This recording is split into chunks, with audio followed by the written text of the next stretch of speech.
మన ప్రభువును రక్షకుడైన యేసు క్రీస్తు అతి శ్రేష్టమైన నామాన్ని బట్టి ఈ ఉదయకాల హోసన్న దైవ సందేశాలు అనే కార్యక్రమాన్ని వింటున్నాం. దేవుని బిడ్డలను మీకు శుభం కలుగునగాక.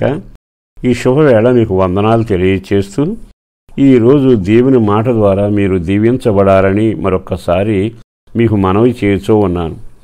మనిషిని సుఖపెట్టే వాటి కంటే కలవరపెట్టేవి ఎక్కువగా ఉంటాయి.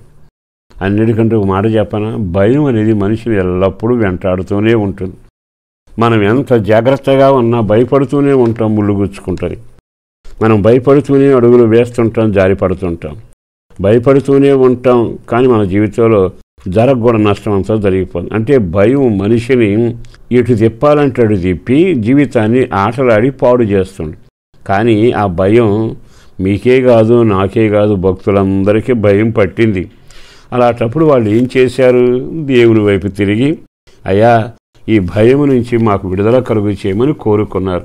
కరువు వలన భయమైనా, వరదల వలన భయమైనా, వ్యసనాల వలన జీవితం పాడైపోతుందని భయపడినా, మారని వ్యక్తులున్నారు నా ఇంట్లోని భయపడుతూ ఆస్తి పాడైపోతుందని విలపించే సహోదరుడున్నా, దేనికి నీవు భయపడినా ఈరోజు నా దేవుడు నీతో అంటున్నాడు, భయపడబాకు, నేను నీకు తోడై ఉంటా. చదవండి ఇర్మియా గ్రంథం 46వ అధ్యాయము 28వ వాక్యం. అందులో ఉన్న మాట, భయపడకండి, నేను మీకు తోడై ఉంటాను. అంటే మన భయాలను పరిష్కరించగలిగిన ఒక ఆయన ఉన్నాడుగా. ఆయన ఎక్కడుంటాడో తెలుసా? పిలిచిన వాని పక్కనే ఉంటాడు.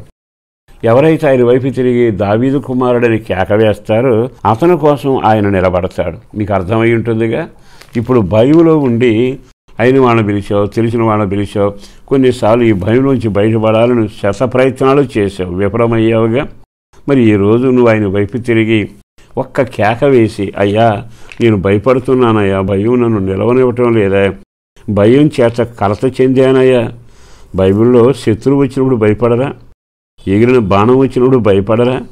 అయిన వాళ్ళు నీచంగా మాట్లాడినప్పుడు భయపడరా? అసలు ఏమన్నాడు తెలుసా? అయ్యా నా కళ్ళు గుంటలో పడుతున్నాయ్యా, నా జీవితంలో చెప్పుకోలేని బాధలున్నాయా, విచారం నా హృదయంలో హెచ్చుగా ఉందయ్యా, ఆ బాధల చేత నా హృదయం మైనోలాగా కరిగిపోతుందయ్యా, నేనెవరినో తెలుసా, ఓటికొననయ్యా అంటూ ప్రార్థన చేశాడు. అబ్బా, ఆ మాటలు వింటుంటే 31వ దావీదు కీర్తనలో మీరు చదువుతారు.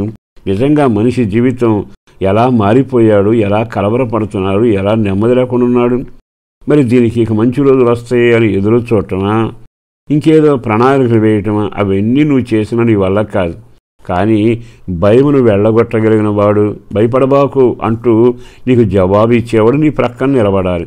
ఆ ఒక్క కార్యం నువ్వు చేయగలిగితే, ఆయన నిలబడితే, నడిస్తే భయం నిన్ను భయపెట్టదు, సమస్య నిన్ను మింగదు, సముద్రం ఆగదు.